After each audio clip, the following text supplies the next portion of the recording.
In the Bible, after the fall, it says the ones in charge made for Adam and Eve coats of skin. In the original Hebrew, if you look at it, the word for light is or, and the word for skin is also or. They sound exactly the same, but they represent a total downgrade. The builders didn't just give us clothes, they compressed our hardware. They took our luminous, expanded energy bodies and shoved them into this dense leather-like container. They traded our garments of light for coats of skin. And Adam, it's not a name. It comes from the Hebrew Adama, meaning red earth or clay. Before the Bible was written, the Sumerian records called him Lulu, which literally translates to the mixed one. And they called him Adam because he was built from the iron-rich minerals of this physical void. That red soil is the iron in your blood that acts as a magnet anchor to the earth's grid. And Adam wasn't the first man. He was the first hybrid, stable enough to hold a soul without evaporating into the ether. Then there's Eve. Her name comes from Chava, meaning the living one or life force. You've been told that she was made from a rib, but in Sumerian, the word for rib is Ti, which also means life force. The Anunnaki didn't take a physical bone.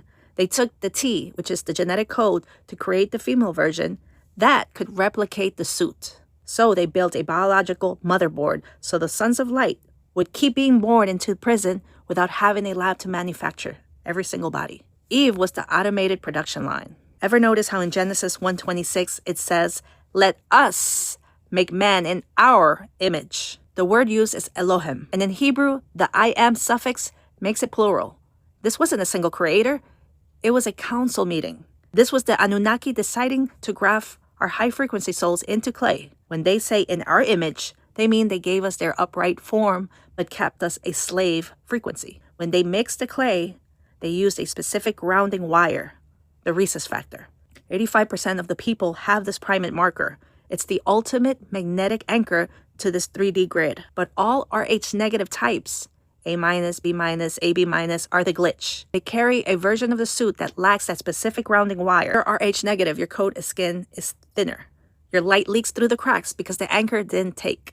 But if you're O negative, you are the universal source code. You are the original blueprint before the builders added the A and B customizations. You aren't just unanchored. You are the raw electricity of the source. Genesis isn't a fairy tale about a garden. It's a record of the great downgrade. Your body is a frequency suppressor designed to make you forget you ever lived the light. You are a soul trapped in a body engineered to make you forget who you are. Now, are you ready for part 4, where I'm going to talk about the Great Pyramid and that it was actually a pressure cooker used to force the rhesus primate DNA into the blood of the masses.